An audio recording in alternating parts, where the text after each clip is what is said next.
Donc nous allons passer au thème suivant, nous sommes bien d'accord. Le thème suivant, si j'y arrive, il fait référence à d'ailleurs quelque chose que j'ai dit dans les news il n'y a pas si longtemps, je crois dans le dernier d'ailleurs, puisque nous allons parler du film du Joker avec un certain Joaquin Phoenix. Alors déjà, pour vous dire que le film, il a un nom, et ils se sont pris la tête pour trouver le nom de ce film, puisqu'il va s'appeler Joker. Voilà. Alors la question que je me pose, c'est est-ce que c'est l'adaptation de ceci? Je le mets ici, Joker, d'accord? Est-ce que ce sera l'adaptation de ceci? Je suis pas certain, puisque ceci, comme j'ai dit, ce Joker-là, ce comic book qui s'appelle comme ça, a, entre autres, servi d'inspiration pour le Joker qu'il y a dans le DCEU, qu'on doit appeler DCEU, je sais plus comment on doit l'appeler, d'accord? Et il a été vachement critiqué quand même, hein, donc peut-être qu'ils reprennent l'idée globale, ou j'en sais rien. On a aussi donc une date pour la sortie de ce film, puisque le film est censé sortir le 4 octobre 2019.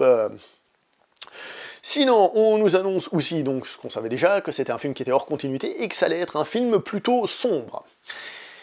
Là, c'est intéressant, parce que, comment dire, si ce film est sombre, et qu'il fonctionne, DC va toujours rien comprendre, parce que je suis pas sûr qu'ils arrivent à comprendre quelque chose, mais ça peut relancer l'intérêt des gens pour l'univers sombre de DC qui a été abandonné au moment de Justice League et de Suicide Squad. Donc peut-être que ça peut relancer cette vague-là. Et qui sait, fantasmons, peut-être même relancer Justice League lui-même, la version Snyder Cut, laquelle je n'y crois pas. Entre nous, je ne pense pas qu'elle existe. D'ailleurs, j'ai entendu dire qu'il y avait une news qui était sortie dans le Wall Street Journal, mais j'ai pas jeté un coup d'œil, et paraît-il qu'en gros, la Warner se moquait des fans.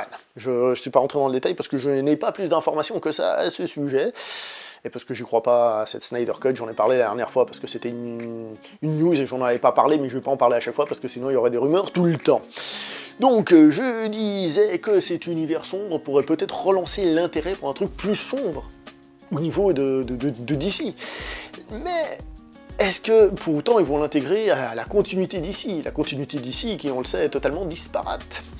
Et je profite pour dire aussi qu'il y a un événement qui est prévu comme adaptation ciné qui va peut-être sauver les choses. J'y avais pas pensé, mais maintenant que j'y réfléchis, ils ont prévu d'adapter Flashpoint. Flashpoint, c'est une histoire donc de Flash, qui remonte dans le passé et qui change des événements, donc théorie du chaos, etc., et du coup qui change le présent.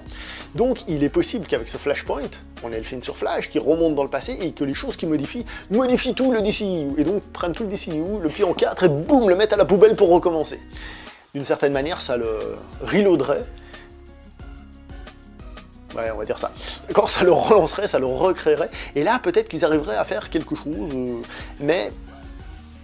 Voilà, donc ça c'est des réflexions sur DC en général. Rappelons aussi que le film Joker est prévu d'être réalisé par monsieur Todd Phillips. Donc c'est marrant que le film ait une teinte plus sombre et qu'il soit réalisé par Todd Phillips, dans le sens où c'est le monsieur qui a quand même fait Very Bad Trip, par exemple, Very Bad Trip, je vais y arriver. Donc quelqu'un qui était surtout connu pour avoir relancé une mode à la comédie, d'avoir redonné de l'impulsion à la comédie. Là, il va venir dans quelque chose de plus sombre, donc affaire à suivre, avec Joaquin Phoenix, excellent acteur, donc pas de soucis. Je rappelle aussi que Jared Leto est aussi prévu pour avoir un film en solo sur le Joker, mais cette fois-ci un Joker qui lui serait dans la continuité, pour ça que j'ai toujours dit que ces histoires de... que pour moi c'était une erreur de faire un film hors continuité, mais si ça leur permet de faire des tests pour peut-être relancer autre chose, ça peut être intéressant. Moi, ce que j'ai peur et qui risque d'arriver, c'est que si monsieur Joaquin Phoenix se débrouille mieux que monsieur Jared Leto, ils vont faire bon, bah monsieur Leto, hein, merci, hein, au revoir. On verra comme d'habitude. Donc je vais pas épiloguer plus longtemps sur cette petite news qui est juste une petite news de passage.